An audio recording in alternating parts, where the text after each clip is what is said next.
Lady Master, Standard Bearer Rodgerson, Standard Bearer Nichol, and guests, ladies and gentlemen. Where do I begin with Keith Rodgerson? He is certainly a man you don't meet every day. During his illustrious career as a sound recordist and sound mixer, or as Keith would say, a sound man, he has worked with such giants of film and television as Sir David Attenborough, Desmond Morris, Alan Bennett, Gordon Ramsay, Alan Whicker, Alan Clark, Miles Kington, Jane Seymour, The Fisherman's Friends, Dave Allen, Anton Degg, Mary Berry, the list goes on and on. No, there's no one yet. There's time yet, there's time yet. He has worked for all the major TV channels and television, documentaries, dramas, music and commercials, and he's achieved great acclaim for his talents and expertise. He's even the proud owner of a BAFTA for his work on The Living Planet. All through his life of travelling to remote, exciting and exotic parts of the world, mixing with men and women of high rank and broad order, Keith's love for Old Celtic has dwelled eternally in his heart. Keith is a Suitor through and through and very proud of his roots. I am honoured to have family connections with Keith. We have a common ancestor in John Curry, born in 1840. That's him there.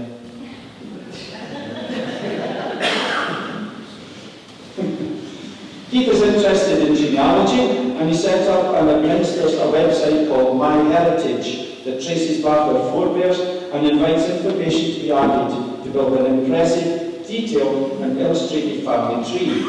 John Wayne is in there somewhere, I believe.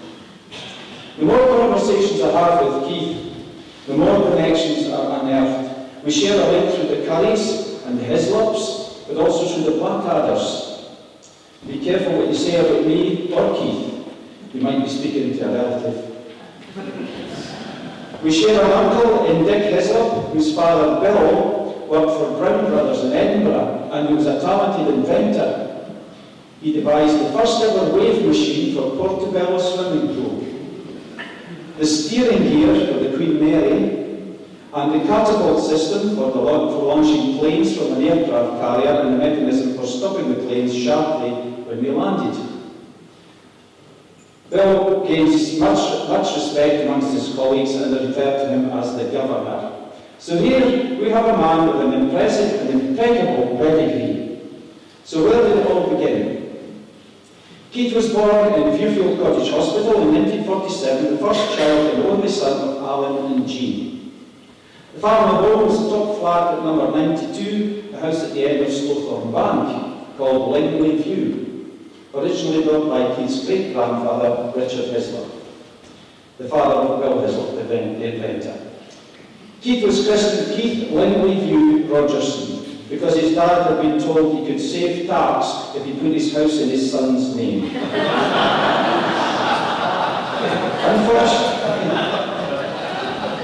Unfortunately, Keith kept falling down the stairs, so the family moved to the bottom floor to avoid further injury. Keith was soon a loving and protective big brother to Hazel, and there are fond memories of Slowthorne Bank. Keith recalls playing at lifts with Hazel using the sliding door cupboard, although Hazel has a rather different recollection of being shut in the cupboard by Keith. Keith's interest in gadgetry probably began when Dick Hislop, his uncle from Edinburgh, gave Keith's mum an old television without a back. And Keith liked to tinker with the innards of it, often inviting Hazel to touch the wires and receive the levy of a shock. At 5 years old, Keith had to have an appendectomy at the Peel Hospital, which required a 10-day stay in hospital without visitors. It was a traumatic time for Keith, and he developed a phobia for anaesthetics. A few years later, Mr. Booler, the dentist, became acutely aware of this when he tried to give Keith some gas and air, and Keith ran out of the surgery. Of course, during Keith's formative golden years in the sunshine of his happy youth, he was imbued with comrading spirit and with a love for the old tune. From the age of 12, he had an 8mm film camera and a reel-to-reel tape recorder, which he used to record and film the casting of the colours and the band playing the Boys of the Old Brigade as he passed Slowthorn Bank. In 1967, Douglas Weir encouraged Keith to join the Celtic Camera Club, and at that time he and Jane were the youngest members, so that's how long ago that was. Aged 15, however, Keith left school to live in Moorbattle in 1962, when Alan and Jean decided on a change of lifestyle, becoming the owners and proprietors of the Moorbattle Village Shop. Keith left school with few qualifications, passed his driving test, and drove the mobile shop back and forth to the Fashion Carry and around the Cale and Bowman valleys in the Cheapgates, delivering essential supplies as well as tea, wellies and wallpaper. As he drove around the winding roads, he would ask himself, what can I do that I might enjoy? As mentioned, he was already interested in making films and recordings, so he decided he would like to make a living doing those things. The real trigger for his desire for a career in television and film was a visit to Port Merion during a family holiday in Wales. For those of a certain age, you will know that the cult spy series, The Prisoner, was shot there. He marvelled and was inspired at cameras, microphones and other location paraphernalia, and his mind was made up. Now that his sights were set, he studied to gain some O grades and hires on their release at the Scottish College of Further Education in Galashiels. Armed with these qualifications, he had interviews with Border TV in Carlisle and with BBC in Glasgow. He was advised to look at the job adverts that appeared in the Daily Telegraph every Wednesday, which he did, and he applied for a job as a trainee cameraman. At his interview in London, Keith was told he had a slight colour deficiency, and because he would not be able to read the colour coding on resistors, he couldn't work behind the camera. Instead, he was offered the chance to train as a sound recordist, which also involved resistors, but that didn't seem to matter. In 1969, between Christmas and New Year, Keith went to Evesham to study sound recording, spending New Year's Day in the classroom and thinking he wasn't going to last. He did last, however, and was posted to the famous Ealing Studios, where he was employed as a sound dubber until 1974. Keith would look upon the intrepid, roving filmmakers with envy, those who had returned from shooting a documentary in some far-flung, often tropical location with mobile units. Keith wanted to be on the road, and he requested a transfer, which he successfully achieved and soon found himself in LA. That's Long Ashton, near Bristol. This was the start of Keith's life as a location sound man with mobile units. And he worked on natural history documentaries, travel programs, commercial shoots all over the world. North and South America, the Caribbean, the Sudan, the Congo, Guyana, Japan, Singapore, the list seems endless. He was involved in every style of show, from The Living Planet to Doctor Who, from Wicker's World to Japanese. One of his favourite programmes was the Great British Bake Off, when he and the rest of the crew were allowed to fill their tins with leftover cakes. Being on location wasn't without its discomforts and incidents. Whilst in the Sudan, filming a camel race, an overly enthusiastic camel managed to sever the sync cable between the camera and the sound recorder, and Keith was forced to quickly become very adept at soldering iron. Keith isn't a great fan of foreign cuisine, and he quickly learned to remember to take tins of creamed rice wherever he went.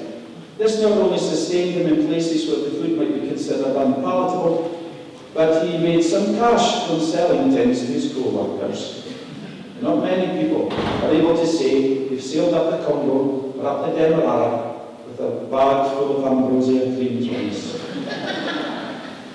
Whenever he could, which was most years, Keith would return to Celtic when the roses bloomed. In 1973 and 74, he recorded the sounds of the common riding and captured the amazing soundscape on vinyl. The LP, called Hail Smiling Morn, is still available to buy, and Keith will be taking orders at the end of the night. Keith was disappointed with the photo on the cover of the LP, which was dominated by a Border TV cameraman atop a bright yellow cherry picker, filming the casting. Coincidentally, many years later, Keith met the cameraman who had left Carlisle to work in Bristol, and Keith and Rick became very good friends. Keith met Patty, our lady busser, whilst making a natural history film in the Andes. Patty was working as an interpreter and fixer, and Keith recalls the exact date and place of their first meeting in Lima on the 8th of May, 1981. It meant so much to him. Although Patty insists it was the 6th. They travelled together with the crew into the Andes to film vacunas, the wild ancestor of the llama. They were roughing it under canvas on the plains, and when they reached their base camp, they were told the cook had been gored by a pet reindeer and was in hospital and had taken the oven with her. Luckily, Patty had tins of salmon and some biscuits, and they all survived on those, like the 5 whales and the 2 fishes scenario. They say that long-distance romances are never a success, but Keith was determined that this would be the exception. 5 years later, Keith went to Peru for a holiday, and he asked Patty to be his guide and holiday planner. This was when they really connected, and a loving partnership began. Patty came to Bristol, and she and Keith enjoyed a holiday in Corfu, and although Keith then spent 3 months in Australia with Alan Vicker, he and Patty had pledged to spend their lives together. In January 1987, Keith and Patty attended Patty's sister's wedding, at which they invited guests to come to their wedding, to take place 2 days later. Keith's mother heard the news of this wedding in Peru and was aghast, insisting that there should be another wedding in Kelso where she could wear her hat. So Keith has been married twice, but to the same bride. They have lived in Clifton near Bristol for the last 35 years. In 1991, Keith and Patty became the proud and loving parents of Ian. Ian has grown up to share his dad's love of the natural world, but rather than following Keith's footsteps, Ian works at Bristol Zoo in the education department. Patty found work with J. Walter Thompson Advertising Agency, but was also a freelance voiceover artist for the BBC. Keith and Patty have been regulars at the Common Riding, and Keith films the casting of the colours every year and posts it on YouTube. He was disappointed not to be able to be in Selkirk when his relative and mine, John Graham, cast the colonial flag. Keith was recording The Fisherman's Friends in London at the time and couldn't find his way all the way back home. Keith recalls a Common Riding spent in Resolute Bay in the Arctic, filming Narwhals with David Attenborough, when he played Common Riding songs at the appropriate time during the morning. Although he missed being in Selkirk, he nevertheless had a whale of a time that day.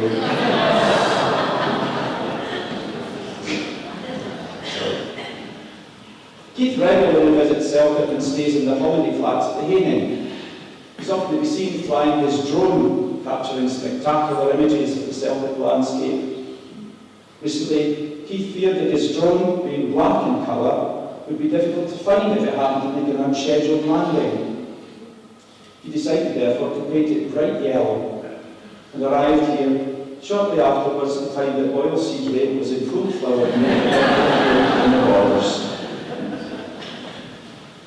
Keith is an excellent choice as this year's Celtic Merchant Company standard bearer to lead us out of the COVID stagnation. With Patty at his side, with Bruce and Stuart supporting all the way, and Stuart Hogarth some of the way, and with Viv at the helm, and with your support in the procession and Common Riding morning, Keith will carry out his duties to the very highest standard. I know that our love and pride will mirror his, and we will have the best of Common Ridings. We'll hope for a hail smiling morn, and the forecast looks good. The sun will shine over the hills and houses, in our hearts and in the smiles of our fellow suitors. Lady Master, Starry Bearer Nichol, Starry Bearer Rodgerson, honoured guests, ladies and gentlemen, please be upstanding and join with me to drink a toast to our Celtic Merchant Company Starry Bearer for 2022, Keith Rodgerson.